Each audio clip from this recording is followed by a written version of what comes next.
ये अमीर अल मोमिन है। आपको सरल भाषा में समझाऊं तो अमीर को बोलते हैं प्रमुख, तालिबान के प्रमुख हैं ये। 2016 से तालिबान के प्रमुख रहे, राजनीतिक यानी पॉलिटिकल प्रमुख रहे, रिलीजियस धार्मिक प्रमुख रहे, सैन्य प्रमुख रहे और पूर्व तालिबानी चीफ जस्टिस भी हैं ये न्यायाधीश भी रहे। इसके बाद दूसरा नंबर देखिए, दूसरा नंबर आता है अब्दुल गनी बरादर का। यह है अब्दुल गनी बरादर, जिनको मैंने आपको दिखाया कि जो प्रेसिडेंट हाउस में, राष्ट्रपति भवन में घुस गए। ये तालिबान के सह संस्थापक हैं, तालिबान का उप राजनीतिक प्रमुख ये है, और दोहा यानी कतर में तालिबान का दफ्तर है। राजनीतिक ऑफिस के प्रमुख भी हैं मुल्ला बिरादर। अगला नाम आता है मोहम्मद याकूब। मोहम्मद याकूब तालिबान का उप प्रमुख, तालिबान के संस्थापक हैं। मुल्ला उमर का बेटा है ये, सैन्य ऑपरेशन कमांडर भी है। एक और नाम सिराजुद्दीन हक्कानी, तालिबान का उप प्रमुख, हक्कानी नेटवर्क का प्रमुख है। और इसके बाद अगला नाम आता है मुल्ला अब्दुल हकीम का, जो कि तालिबान के वरिष्ठ जज रहे हैं, तालिबानी कानून के कर्ता धर्ता हैं, यानी शरिया कैसे लागू होगी उसको यही लागू करवाएंगे। आइए अब आपको मैं दिखाने जा रहा हूं कि कैसे जब तालिबानी घुस गए तो एक एक कर अफगानी नेता भाग खड़े हुए। देखिए जरा, यह तस्वीर मैं दिखा रहा हूं, अफगानिस्तान के स्पीकर भाग गए पाकिस्तान। यह तस्वीर जो आप देख रहे हैं ये रहमान रहमानी है। रहमान रहमानी भागकर पाकिस्तान पहुंच गए। वो तस्वीरें मैं आपको दिखा रहा हूं। बाकायदा अफगानिस्तान से एक डेलीगेशन कई लोगों का, जिसमें रहमान रहमानी, रब्बानी, मोहम्मद यूनुस, मोहम्मद करीम और जिया मकसूद और अब्दुल लतीफ और खालिद नूर शामिल हैं। ये सब भागकर पाकिस्तान पहुंच गए। आइए आपको बताते हैं कौन कौन से अफगानिस्तानी नेता हैं जो भाग चुके हैं, अफगानिस्तान छोड़कर अपनी जान बचाकर भाग चुके हैं।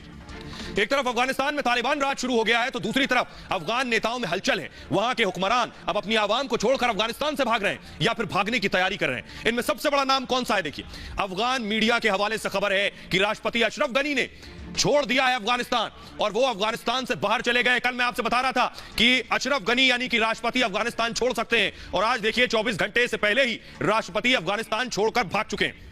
अफगानिस्तान के जाने माने सरदार मार्शल अब्दुल रशीद दोस्तम ने भी, ये जिनकी दूसरी तस्वीर आप देख रहे हैं, अब्दुल रशीद दोस्तम, ये अफगानिस्तान छोड़ दिया है। ये पहले तालिबान से लड़ने की बात कर रहे थे और ये कह रहे थे कि तालिबान को घुसने नहीं दूंगा। ये अफगानिस्तान छोड़कर भाग चुके हैं। इसके अलावा बल्क के पूर्व गवर्नर अता मोहम्मद नूर ने भी देश छोड़ दिया है। इसके साथ ही अफगानिस्तान की संसद के स्पीकर, जिनकी तस्वीर मैंने आपको दिखाई, मीर रहमान रहमानी ने भी अफगानिस्तान छोड़ दिया है। वो फिलहाल पाकिस्तान में शरण लिए हुए। इसके अलावा आपको बताऊं, अफगानिस्तान के उपराष्ट्रपति अमरुल्लाह सालेह पहले ही देश छोड़कर जा चुके हैं। जानकारी है कि उन्होंने तजाकिस्तान में पनाह ली है। अफगानिस्तान के कार्यवाहक वित्त मंत्री खालिद पायंडा इस्तीफा देने के बाद देश छोड़कर चले गए हैं। आवाम अभी जद्दोजहद में लगी है, अपने मुस्तकबिल की फिक्र कर रही है, तो ये सब छोड़कर भाग गए हैं। तो आइए अब आपको बताता हूं कि लोगों में क्या डर और दहशत है। लोग भी भाग रहे हैं। देखिए जरा तस्वीरें, जैसे ही तालिबान ने टेक ओवर किया उसके बाद देखिए कैसे सड़कों पर गाड़ियों का लंबा काफिला था। आपको लगेगा दिल्ली का आईटीओ है, नहीं, लेकिन ये जो हालात आप देख रहे हैं ये काबुल के अंदर की तस्वीरें हैं। जो जाम आप देख रहे हैं, इतनी गाड़ियां पहली बार काबुल में देखी गई, तालिबान के डर की वजह से भाग खड़े हुए। आइए एक और तस्वीर आपको दिखाते।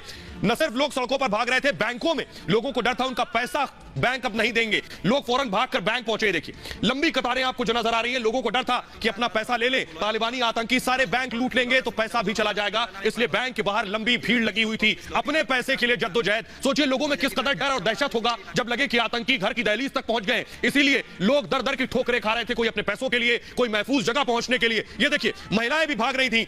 ये बाकायदा तस्वीर हमने आपको दिखाई, महिलाएं भाग रही हैं अपनी जान की हिफाजत के लिए। ये ऐलान कर रही है, अपील कर रही है कि उन्हें बचाया जाए। ये अफगानिस्तान में काबुल की सड़क की तस्वीर मैं आपको दिखा रहा हूं। ये महिला परेशान है, बेबस है, इसे अपनी सुरक्षा चाहिए, इसलिए ये सड़कों पर भाग रही थी। वो तस्वीरें मैं आपको दिखा रहा हूं। आइए, सिर्फ इतना ही नहीं, जो लोग भागकर कहीं और जा सकते थे वो चले गए, जो मुल्क छोड़कर जा सकते थे उनकी तस्वीरें मैं दिखाने जा रहा हूं। देखिए जरा, एयरपोर्ट पर देखिए भीड़ लगी है, एयरपोर्ट पर कदम रखने की जगह नहीं है। ना सिर्फ एयरपोर्ट, पासपोर्ट बनवाने वालों की भी भीड़ लगी है। ये देखिए लाइन लगी है एयरपोर्ट पर। इतनी स्थिति खराब है कि देखिए एयरपोर्ट में लगातार फ्लाइट्स, काबुल से इतनी फ्लाइट्स लगातार टेक ऑफ कर रही, उड़ान भर रही हैं, जो आज तक जितनी फ्लाइट्स ने उड़ान नहीं भरी। ये जो हम तस्वीरें आपको दिखा रहे हैं, एयरपोर्ट की तस्वीरें दिखा रहे हैं। लोग चाह रहे हैं अफगानिस्तान छोड़कर जाना। एक और तस्वीर आपको दिखाते हैं कि लोग भाग रहे हैं, लोग भाग रहे हैं। ये देखिए ये तस्वीरें जो मैं आपको दिखा रहा हूं, लोगों के भागने की तस्वीरें। बहरहाल आइए अब आपको दिखाते हैं ये जो लोग भाग रहे हैं ये आखिर जाएंगे कहां, ये कहां रहेंगे जाकर, दूसरे मुल्क क्या इन्हें शरण देंगे जो काबुल से अफगानिस्तान के अलग अलग प्रांतों से भाग रहे हैं। आइए मैं आपको दिखाता हूं जल्दी से ये लोग कहां जाएंगे, कहां कहां जा सकते हैं। सबसे पहले बात कनाडा की कर रहा हूं। कनाडा ने कहा है 20,000 लोगों को कनाडा शरण देगा, पहली बात। इसके अलावा जल्दी से मूव करेंगे इसे, सिख और हिंदू परिवारों को कनाडा शरण देने के लिए तैयार हो गया है। कनाडा ने साइन किया है खास मेमोरेंडम, इसके अलावा अमेरिका क्या कह रहा है? अमेरिका भी शरणार्थियों को जगह देगा, यानी अमेरिका भी इनको रखेगा जंग में, मदद करने वालों की अमेरिका मदद करेगा। कुछ लोगों को ले जा चुका है अमेरिका, उन्हें बसाएगा। 200 से ज्यादा अफगानी अमेरिका पहुंच चुके हैं। कतर से भी अमेरिका लगातार बातचीत कर रहा है और कतर में भी अफगान शरणार्थियों के लिए वार्ता हो रही है कि कुछ लोगों को यहां भी शिफ्ट किया जा सके। लगभग 8000 लोगों को अस्थायी शरण पर बातचीत चल रही है कतर से। इसके अलावा देखिए, तजाकिस्तान में प्रवेश कर सकेंगे शरणार्थी, यानी जिन्हें डर है अपनी सुरक्षा का वो जा सकेंगे तजाकिस्तान, जो अफगानिस्तान से लगता हुआ मुल्क है। 1 लाख शरणार्थियों के प्रवेश की इजाजत दे दी है, जो भी अफगानिस्तान छोड़कर जाना चाहे। भारत ने भी शरणार्थियों के लिए दरवाजे खोल दिए हैं। इस स्थिति में हिंदुस्तान ने भी दिल खोल दिया है और पत्रकार समाज सेवियों को शरण देगा हिंदुस्तान। साथ ही ऐसे लोगों को भारत लॉन्ग टर्म वीजा भी देगा। तो ये शरणार्थियों के लिए इंतजाम किए गए। आइए अब आपको बताता हूं मैं कि अफगानिस्तान में अब तालिबान राज होगा, तो सोचिए अब अफगानिस्तान की शक्लो सूरत क्या होगी। तालिबान राज आने के बाद क्या होगा अफगानिस्तान में। देखिए जरा, ये तस्वीर मैंने आपको दिखाई थी किस तरह अफगानिस्तान में लड़कियां फैशन शोज, रैम्प शोज में हिस्सा ले रही थी और तेजी से आगे बढ़ रही थी। लेकिन अब ये तस्वीर उलट होगी।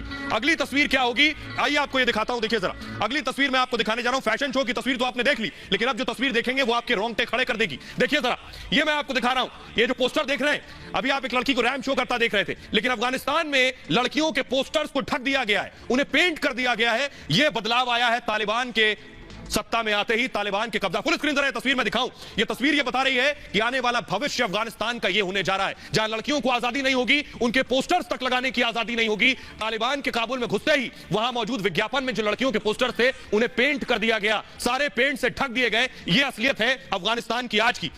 और इसके अलावा न सिर्फ ये, बल्कि अब अफगानिस्तान की असलियत की तस्वीर ये होगी। दूसरी तस्वीर में दिखाऊंगा, ये देखिए, अब जो लोग मौजूद हैं कैंप्स में, बिना नकाब घर से बाहर लड़कियां नहीं निकल पाएंगी। ये तस्वीरें हम आपको दिखा रहे हैं। तालिबानी दहशत में लोग घर छोड़कर आ गए। आइए एक और तस्वीर आपको दिखाता हूं। अब एक और बदलाव जो आने वाला है वो मैं आपको दिखाने जा रहा हूं। अब तक बच्चे स्कूल जाया करते थे अफगानिस्तान में, बाकायदा तालिबानियों ने कह दिया है कि लड़कियों के लिए कई प्रांतों में स्कूल बंद किए जा चुके हैं। लड़कियां भी अफगानिस्तान में स्कूल जाने लगी थी। 20 साल में बदलाव हुआ था। अगली तस्वीर में अगर जल्दी से दिखाऊं, देखिए मासूम बच्चे स्कूल जा रहे थे। लेकिन क्रिकेट भी अफगानिस्तान में तेजी से बढ़ रहा था, बाकायदा इंटरनेशनल मैचेस शुरू हो गए थे। इन 20 सालों में यह बदलाव आया था। लेकिन इन दो तस्वीरों के उलट आपको जो तस्वीर मैं दिखाने जा रहा हूं वो तस्वीर देखिए अफगानिस्तान में। अब ये तस्वीरें शायद आपको नजर ना आए क्योंकि अब असलहे और गोले हाथ में होंगे। ये देखिए, अब कुछ ये तस्वीरें आपको दिखाई देंगी। तालिबान कम से कम यही चाहता है कि सबके हाथ में बंदूकें हो, क्योंकि ना इन्हें कोरोना का टीका बनाना है, ना इन्हें अंतरिक्ष पर जाना है, ना इन्हें विज्ञान से मतलब है। इन्हें 3 वक्त खाना खाना है और गोली चलानी है। आप समझ सकते हैं आलम क्या होगा। आइए अब आपको बताता हूं मैं कि आखिर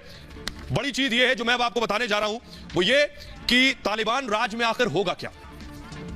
तो अब अफगानिस्तान पर तालिबान ने कब्जा कर लिया है, लेकिन आपको बताते हैं कि अफगानिस्तान में आतंक की नई सत्ता में अब होगा क्या। दरअसल तालिबान अपनी क्रूरता के लिए जाना जाता है और उसने अपनी हैवानियत वाला कानून लागू कर दिया है। अब जब पूरे अफगानिस्तान में कानून लागू होगा तो लोगों पर बिना सबूत के ही मुकदमे शुरू होंगे। बड़े बड़े अपराधों के आरोपियों को खुलेआम फांसी पर लटका दिया जाएगा। कुछ इस तरह जो तस्वीर मैं आपको दिखा रहा हूं, 2 लोगों को फांसी पर लटका दिया गया। अगर किसी शख्स ने तालिबान के शासन की खिलाफत की तो ना अपील न दलील, फैसला ऑन द स्पॉट, उसे गोलियों से भून दिया जाएगा। अगर आप किसी पर समलैंगिकता का आरोप लगा तो उसे सार्वजनिक रूप से पत्थरों से मार मार के मौत के घाट उतार दिया जाएगा। तालिबानी शासन में महिलाओं पर बेरहमी तो आम बात होगी, बिना बुर्का घर से निकलना अपराध माना जाएगा। और अगर किसी के साथ अवैध संबंध रखे तो खुलेआम लोगों के सामने कोड़े बरसाए जाएंगे। अगर किसी ने चोरी की तो उसका मुंह काला करके घुमाया जाएगा। सिर्फ इतना ही नहीं, चोरी करने की सजा उंगलियां काटने से लेकर हाथ काटने तक।